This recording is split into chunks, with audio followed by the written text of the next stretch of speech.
Phil Kane de repente acordou. Ele só estava tendo um pesadelo em que sua vida não tinha um propósito, exceto, não era apenas um sonho. Esta era sua realidade. Sem saber o que fazer da vida, Phil foi para a Universidade de Oregon, onde estudou jornalismo e desenvolveu seu interesse em correr. Foi aqui que conheceu o treinador de atletismo Bill Bowerman, um treinador famoso na América que treinou atletas olímpicos. Phil treinou com Bowerman como corredor de meia distância, e os dois homens iniciaram uma grande amizade. Eles não sabiam na época, mas aquela amizade viria a se tornar a base maior da empresa esportiva do mundo. Mas vamos chegar a isso. Depois de se formar em jornalismo em 1959, Phil ainda estava muito confuso sobre o que fazer da vida. No fundo, ele queria ser atleta, mas aos 24 anos teve que admitir: o sonho estava morto. Apesar de todas as suas aulas de treinamentos na faculdade, ele simplesmente não havia atingido o nível necessário e agora ele se sentia perdido. Phil até se alistou no exército e completou um ano de serviço, pensando que isso poderia lhe dar uma direção.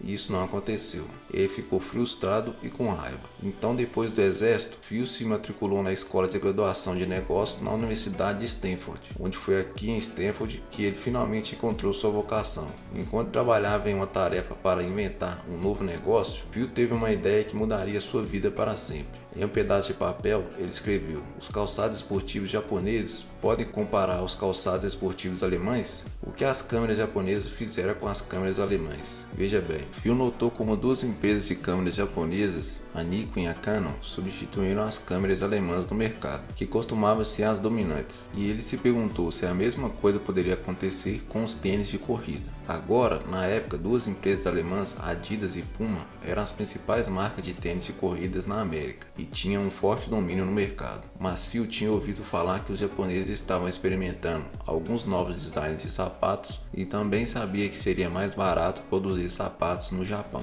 Então Phil investiu extremamente nessa tarefa para sua aula de negócios e começou a acreditar genuinamente que havia uma grande oportunidade de negócios aqui para importar sapatos japoneses para o mercado americano. Mas quando Phil apresentou isso à classe, ninguém mais parecia ver dessa forma. Ele até contou a alguns de seus amigos sobre a ideia, mas nenhum deles apareceu prestar muita atenção também. Claro, se Phil realmente queria perseguir essa ideia, ele sabia que seria difícil. Ele não conhecia ninguém no Japão para contatar e não sabia absolutamente nada sobre importação de sapatos japoneses, ou mesmo como vendê-los na América. Então ele poderia realmente fazer isso? Depois de se formar na escola de negócios em 1962, Phil voltou a morar com seus pais. Aquele sentimento familiar estava de volta, de que sua vida estava apenas passando por ele e ele precisava apenas fazer algo significativo. Um dia, Phil finalmente decidiu que não podia ficar esperando por uma oportunidade mágica e ele teve que ir criar uma oportunidade para si mesmo. Então, Phil e um de seus amigos decidiram fazer uma longa viagem para dar a volta ao mundo. Phil ficou obcecado com a ideia de trazer sapatos japoneses para o mercado americano. Então ele imaginou que, como parte da viagem, visitaria o Japão para ver se ele pudesse transformar sua ideia maluca em realidade. Mas primeiro, eles visitaram cidades europeias clássicas, viajaram pela Ásia e até parou na Grécia, onde Phil viu um templo de Atena Nike dedicado à deusa da vitória. Phil e seu amigo foram para o Havaí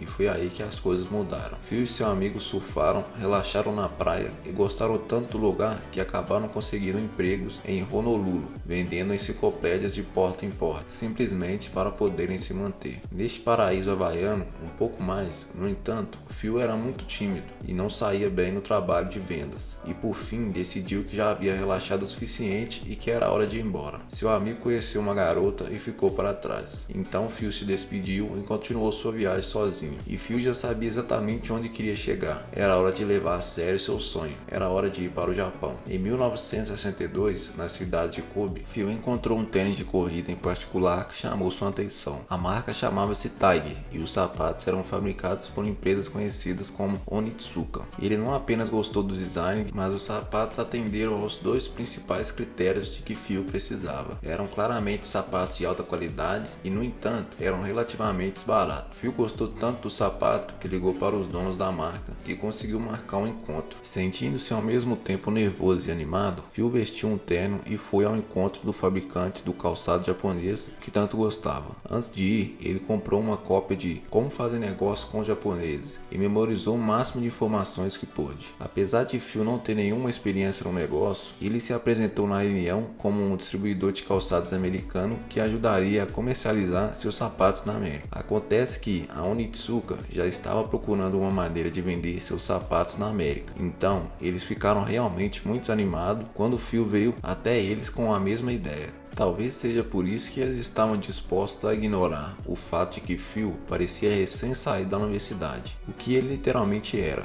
mas apesar de ser recém-formado na casa dos 20 anos, sem nenhuma experiência real em administrar um negócio, parecia que ele sabia completamente do que estava falando. Os gerentes japoneses ficaram impressionados. No entanto, um deles fez a Phil uma pergunta muito simples: qual é o nome da empresa de onde você é? Phil de repente sentiu seu coração bater mais rápido. Eles não tinham o nome da empresa, porque na verdade ainda não tinha uma empresa. Ele teve a ideia maluca de importar sapatos japoneses para a América. A mente de Phil começou a correr por uma fração de segundo. Ele se sentiu completamente perdido e só queria voltar para casa com seus pais. E foi quando sua mente de repente relembrou as fitas azuis de sua infância que costumava pendurar na parede. Após uma segunda pausa, Phil respondeu: cavalheiros, representam a Blue Hibson Sports. Ele meio que deixou escapar o nome do nada, já que na verdade ele nunca esperava chegar tão longe. Mas depois de inventar o nome da empresa, na hora, Phil sentiu sua confiança aumentar. Ele passou a explicar o tamanho do mercado americano e como os sapatos Tiger de Onitsuka eram diferentes do que eles tinham na América, o que significava que havia uma grande oportunidade de Onitsuka e ele se unissem. A empresa japonesa estava tão impressionada que basicamente começou a apresentar Phil e perguntou se ele seria seu parceiro de distribuição nos Estados Unidos. Ao que Phil, obviamente acordado, ele então pediu que enviasse algumas amostras para seu endereço na América. Parecia que a ideia maluca de Phil estava prestes a se tornar realidade. 1 mês, 2 meses, 3 meses, 4 meses, o tempo foi passando e nenhuma amostra de sapato chegou. Phil não conseguia entender. Ele voltou para a América tão animado e otimista porque parecia que seu encontro com os fabricantes de calçados japoneses tinha ocorrido tão bem. Então ele escreveu para eles para descobrir o que estava acontecendo com as amostras que ele havia prometido, pelas quais pagou $50. Ele recebeu uma carta dizendo: sapatos chegando em apenas mais alguns dias. Phil estava de volta à casa de seus pais, então ele mostrou a carta para seu pai, que apenas riu e disse: filho,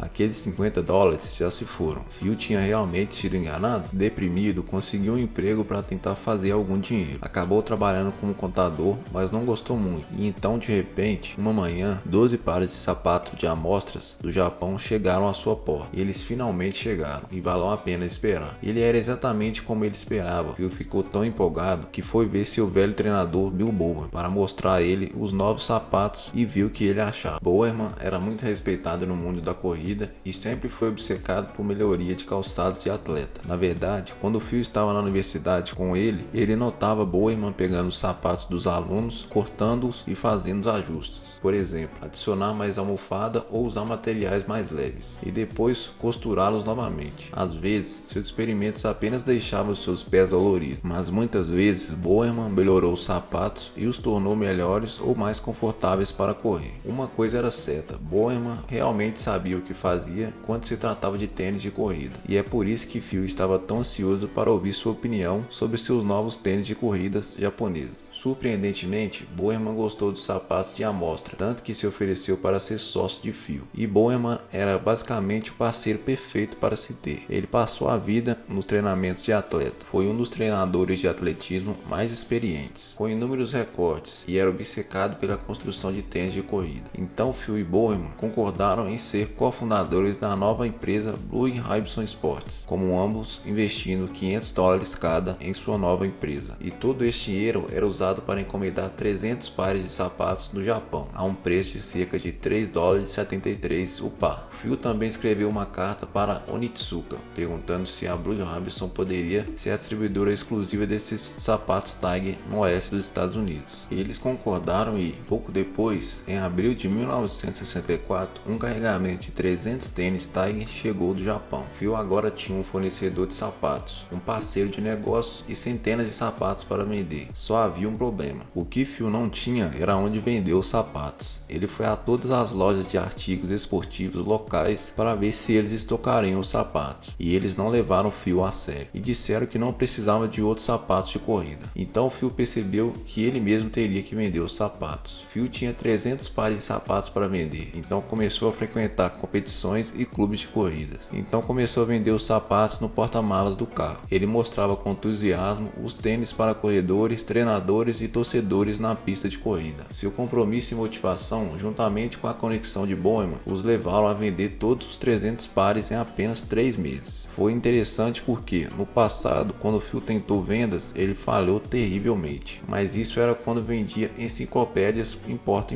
Quando se tratava desses tênis de corrida, vendê-los parecia estranhamente fácil, e Phil sentiu que era porque os clientes podiam sentir sua crença pessoal no produto. Sua convicção de que esses sapatos eram genuinamente melhores do que as alternativas fez com que as pessoas quisessem comprá-los. Além disso, claramente havia demanda por esses sapatos de alta qualidade a um preço acessível, já que no final do primeiro ano a Blue Hibison Sports vendeu 8.000 em sapatos. Então Phil usou o dinheiro que ganhou para encomendar mais 900 pares no Japão. Logo depois disso, eles recrutaram alguns representantes de vendas, principalmente ex-corredores que compartilhavam a visão do que a empresa estava tentando fazer e que trabalhavam apenas por comissão. E eles recebiam $2 por cada par de sapato que vendiam. Então eles dirigiram por toda a América para todas as competições de atletismo de colégios e faculdades que puderam. Esse sucesso permitiu que Phil conseguisse um empréstimo comercial do banco para que eles pudessem se mudar. A Blue saiu do porão dos pais de Phil e entrou em seu primeiro escritório de verdade. No entanto, como Bowman ainda tinha um emprego em tempo integral, Phil decidiu contratar o primeiro funcionário em tempo integral da empresa, Jeff Johnson, o homem que mais tarde criaria o nome icônico da empresa Nike. Mas por enquanto, eles ainda não eram chamados de Blue, e com as vendas crescendo rapidamente, em 1966, eles conseguiram abrir sua própria loja de varejo para vender seus sapatos. Uma jogada inteligente que eles fizeram foi projetar a loja para ser um santuário para os corredores, um lugar onde eles poderiam sair, conversar e olhar as prateleiras cheias de livros relacionados à corrida, o que os ajudou a atrair muita atenção. Enquanto o Phil e o novo funcionário Johnson trabalhavam no lado comercial das operações, Bowman estava lidando com o lado criativo das coisas. Por exemplo, Bowman começou a mexer no design dos sapatos uma vez que a remessa chegou do Japão. Ele pegava algum dos sapatos e o rasgava para ver como era desenhado. Depois de estudar o sapato, ele fazia anotações sobre como melhorá-los e as enviava às fábricas do Japão, pedindo que as mudanças sejam feitas antes do próximo embarque. Você poderia dizer que Bowman estava basicamente desenhando os sapatos da Onitsuka para eles. Nessa época, Bowman também começou a treinar corredores populares e futuros atletas olímpicos, ajudando a construir ainda mais sua marca e vender ainda mais sapatos. E não apenas isso, mas Bowman quase sozinho tornou a corrida popular. Nos anos 60, correr não era exercício popular, mas Bowman escreveu um livro sobre isso e surpreendentemente vendeu mais de 1 milhão de cópias e ajudou a alavancar a popularidade, o que, claro, significava que mais pessoas precisavam de tênis de corrida. Que lugar melhor para comprá-los do que a companhia do homem que popularizou a corrida em primeiro lugar. Na verdade, um dos designers de sapato de Bill, chamado Cortez, tornou-se o sapato mais vendido em 1969, com a Blue Hibison obtendo uma receita total de cerca de $300 mil.